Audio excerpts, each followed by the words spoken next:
ভাষাও সাগরের সাথী রে, ডিঙ্গা ভাষাও সাগরে, ডিঙ্গা ভাষাও সাগরের সাথী রে, ডিঙ্গা ভাষাও সাগরে।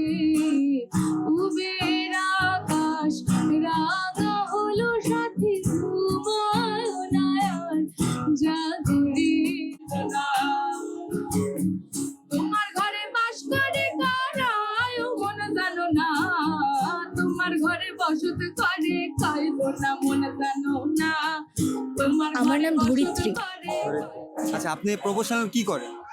আমি এখন পড়াশোনা করছি। আমি গণমাধ্যম এবং সাংবাদিকতা বিষয়ে পড়াশোনা করছি।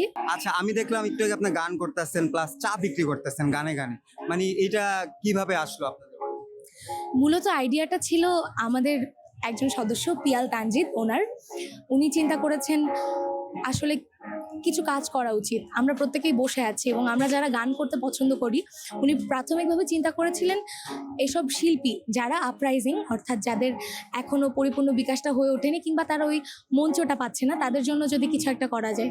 সেই চিন্তা থেকেই এই আহ্বানের শুরু। আহ্বান একটা মুক্ত মঞ্চ, এখানে প্রতিনিয়ত নতুন নতুন মানুষ এসে তাদের মৌলিক কিছু গান আমাদের সঙ্গে করেন এবং এই মঞ্চে তারা সুযোগ পায় গান করার। এবং এখানে শিল্পীরা কেবল গান করছে এমন নয়, শিল্পী নিজ উদ্যোগে একটি ক্ষুদ্র ব্যবসাও করতে পারছে এবং ব্যবসা করার মাধ্যমে সে ওখান থেকে যে অর্থটা উপার্জন করছে, এতে মোটামুটি তার গান করার মতো সময়টা সে তৈরি করে ফেলতে পারছে, যাতে তার গান করার মাঝে কোনো বাধা না পড়ে, তাকে যাতে সমাজ আটকে দিতে না পারে যে তোমাকে আর্থিকভাবে স্বাবলম্বী হয়ে উঠতে পারবে, আর গান করলে, কবিতা করলে তো তুমি স্বাবলম্বী হতে পারবে না। এই ভুল ধারণাটা ভেঙে দেওয়ার জন্যই আহ্বান কাজ করছে। আমি পিয়াল তানজিদ।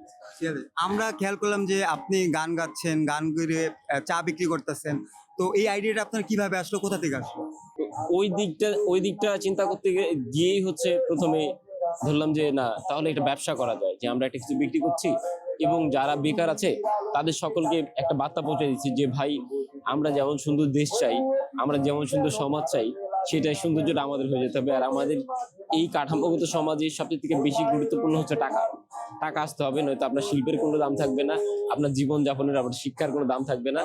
আমরা ভাবলাম যে আমরা এই মেসেজটা দিই, কিছু একটা বিক্রি করি, সবাইকে উদ্বুদ্ধ করি, অনুপ্রেরণা দিই যে আপনারা আপনাদের জায়গা থেকে চা বিক্রি করতে হবে এমন না, আপনারা আপনার জায়গা থেকে যে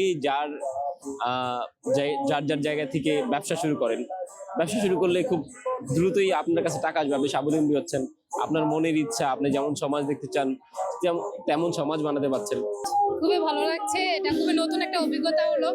এখানে এসে মানে খুব মনটাও খুব ভালো হয়ে গেল এবং এই উদ্যোগটাকে আমি খুবই অ্যাপ্রিসিয়েট করি।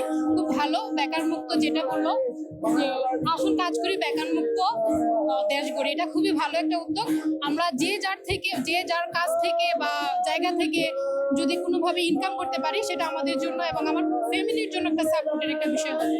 তো এটাই অনেক, এখন নতুন প্রজন্মদের জন্য একটা উৎকৃষ্ট উদাহরণ হয়ে থাকবে যে কোনো কাজে মানে ছোট না, সব কাজে মানুষ যেরকম ভাবে করবে, মানে এটা যদি ফ্যামিলি সাপোর্ট বা মেন্টালিটি একটা ভালো লাগে আর কি, রিফ্রেশ দিবে, দেশের জন্য খুব উন্নত। ধন্যবাদ।